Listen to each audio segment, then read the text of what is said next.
On this week's episode of The Bottom Line, Haitians try to join Ocean Reef Club, Doug goes down memory lane, and we have a new yacht academy in town. And this is The Bottom Line.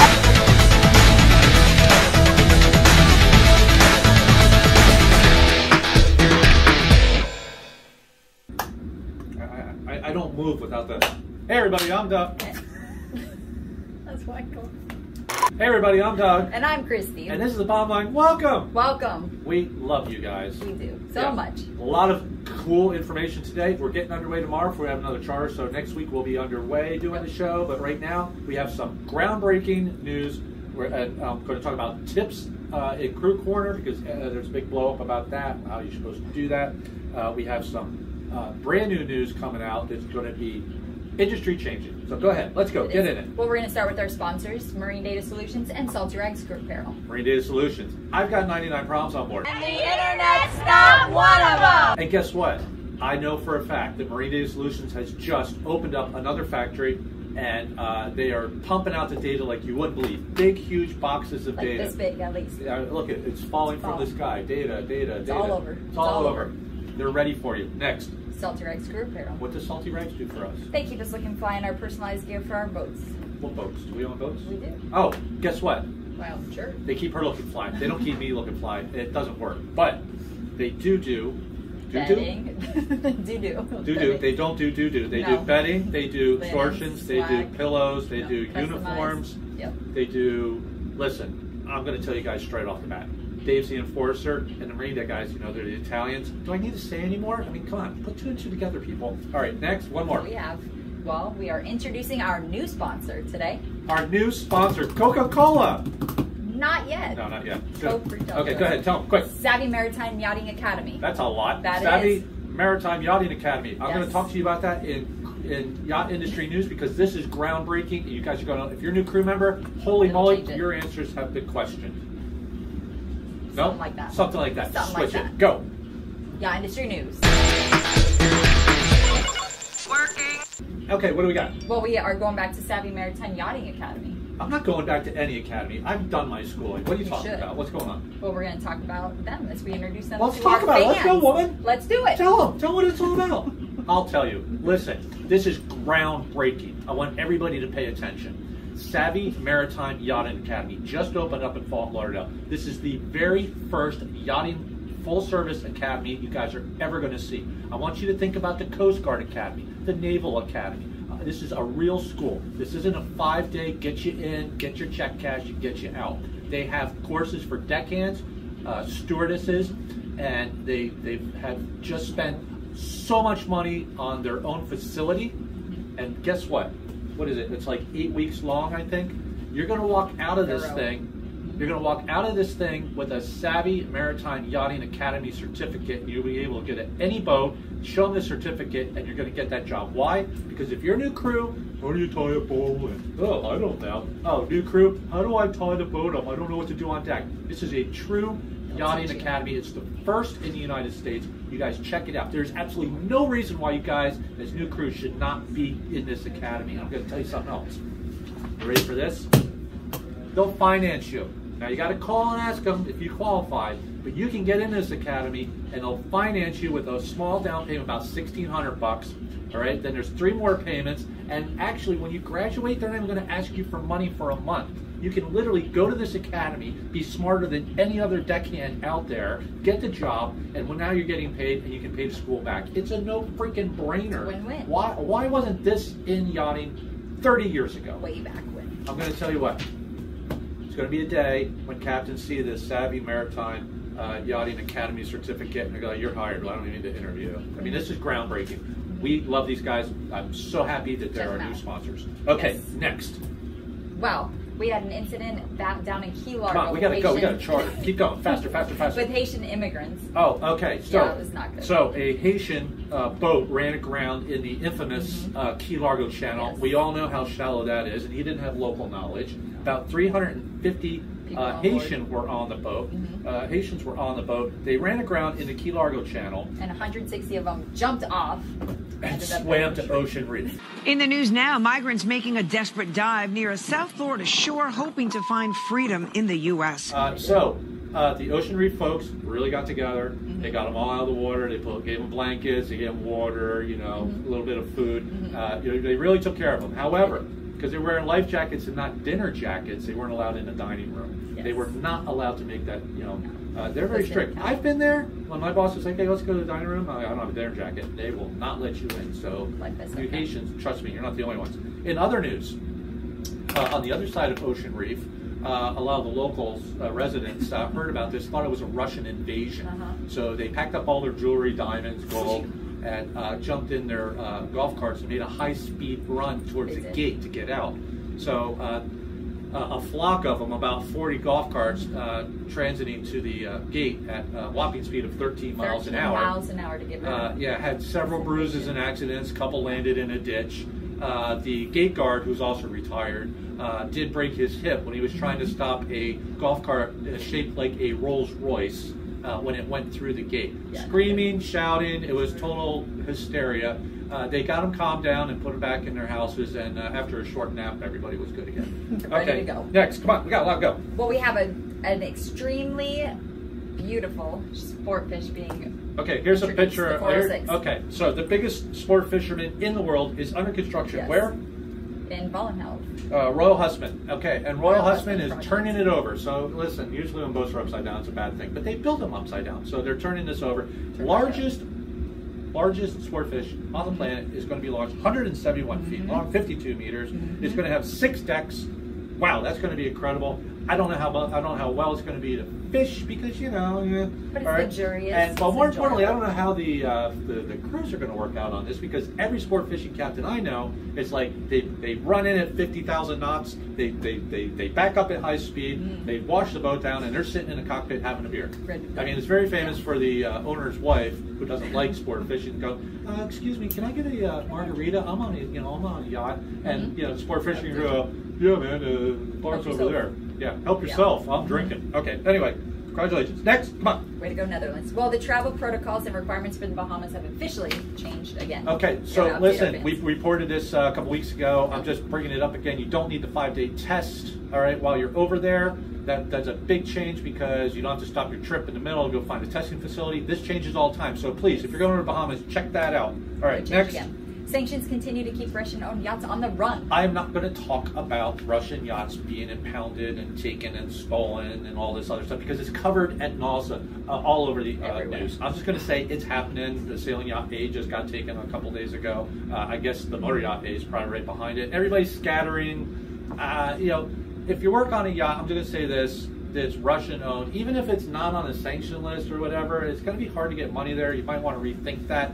Personally, I don't think I'd work on a Russian yacht, even on a good day. You know why? American flag. Georgia, Cuba.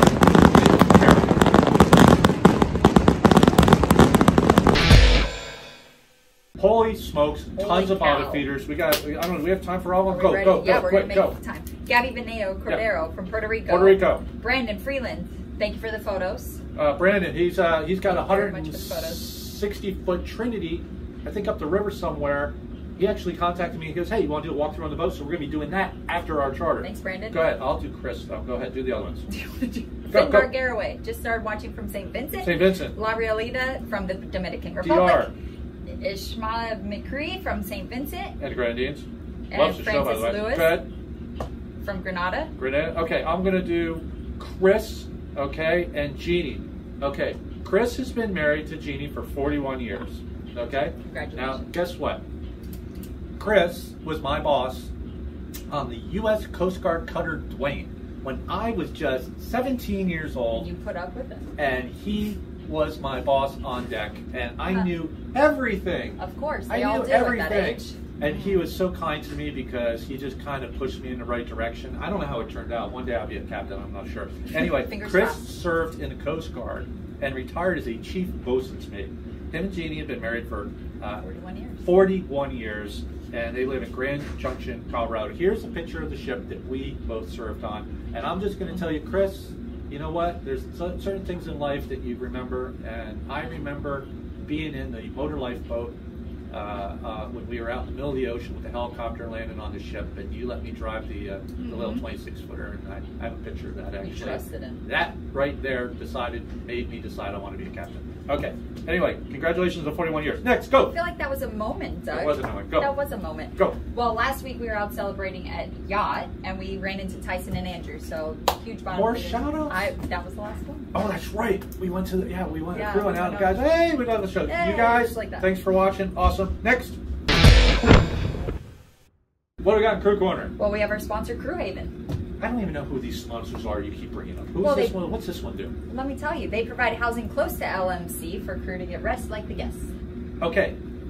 Crew Haven, not Yacht Haven, Crew Haven. I didn't say that. they rent out the whole house. So if you're doing a Yes. refit at Lauderdale Marine Center, check them out. Now I'm going to tell you, they're full. And I'm not going to take any credit for that, but I will. Maybe a little. All right. So Jamie, you need to go buy more houses. This is going crazy. Everybody wants to stay with you now, and you know why? I'm going to tell you why. It's because of the bouncy houses. It's because of the gold Rolls Royces. It's because of the monkeys that are wearing butler suits. Have you ever seen a monkey serve you a cocktail in a butler suit? I am Only sorry. there. This is when you've made it in life. She'll also bring you clowns, but clowns are scary. Now, I'm kidding about all that. Jamie, you guys are doing great. And guess what? If you're at Savvy Maritime Yachting and you need a place to stay, maybe you guys should hook up with Crew Haven. You should. How do you get They're How do you get in touch with Crew Haven? Crewhaven1501.com. 1501.com, because they've been in business since 1501. When you were born. Next. Go. Crew Corner. Crew Corner. Talking What do we about- have in Crew Corner? I'm so old, I need to take a nap. You do. Okay, what do we got in Ready? Crew Corner? Talking about tips. Tips. Money, money, money. Charter tips. Yeah. for the- Okay, so a bit of a blow up. Somebody had a question on social media. How do I approach the client to make sure he gives me the proper tip at the end of the trip? Okay, what's the answer? You don't. You don't. You don't. What do we work at Denny's? You don't. All right, come on, please. Have you guys ever been to a fine dining restaurant where the bill's on the table and then the waiter who wears the tuxedo, not the monkey, regular waiter, and he's like, "Oh yes, sir," and you'll notice that there's a tip section, and a proper amount of tip to leave is 15 to 20%. You'll never see that. We're chartering these boats, well, except for the Miami-Dade charters. Even still, Miami-Dade charters, it's a lot of money for 4 hours. Yes. Okay, you don't go around hounding people for cash. Now, what's the proper way to do it? First of all, let me make this clear.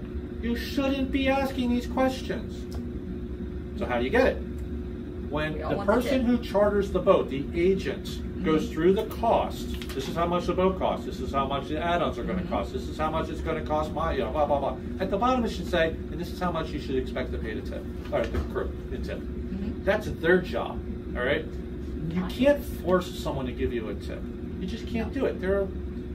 Listen, Protocols. I've had some Europeans on board go, oh, in Europe it's 10%, because for them, over in Europe, it's 5% is a big deal. All right, they think they're doing the right thing. That's why it's up to the charter agents to educate them. Now, I'm going to tell you a couple of things I do. All right.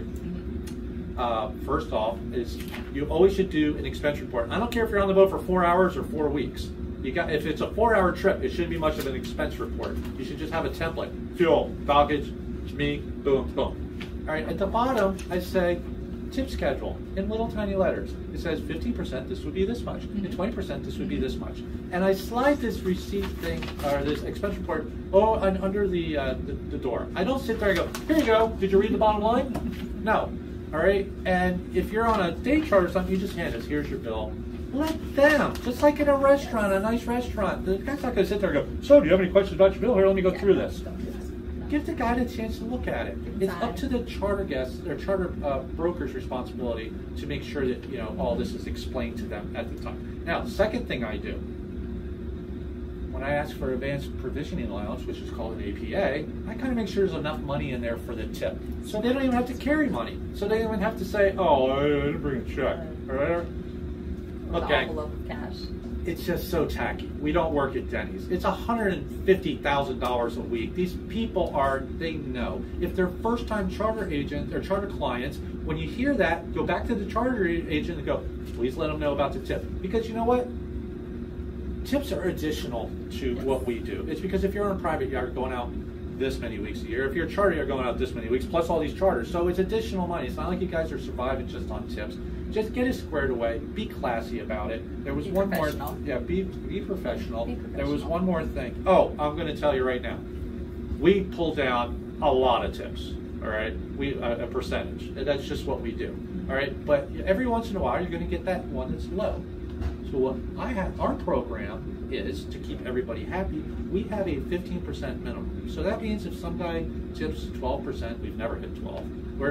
Our lowest is like 20. Last week was in the 30s. If somebody tips 12 or 13%, my boss, who's the nicest boss on the planet, will supplement the crew to 15%. So we know no matter what, and I don't take it, if that's the case, it's just a crew. They know no matter what they're getting 15%. Rely on providing excellent service to get a good tip, not because it's a requirement of somebody renting your boat. It's that simple. And that's how we run it, and that's why we don't hit 15s. We hit 20s and 25s. Just do the best job you can, and you'll never have to worry about tips. Don't ask them for it. I'm Doug. And wait, we're out. Did I tell you? Yet. No, not yet. No, we're out on charter tomorrow, so we'll be filming and we'll be back. I think now that's it. That's it. All right, do your thing. Oh wait, I'm Doug. And I'm Christy. And that's the bottom line.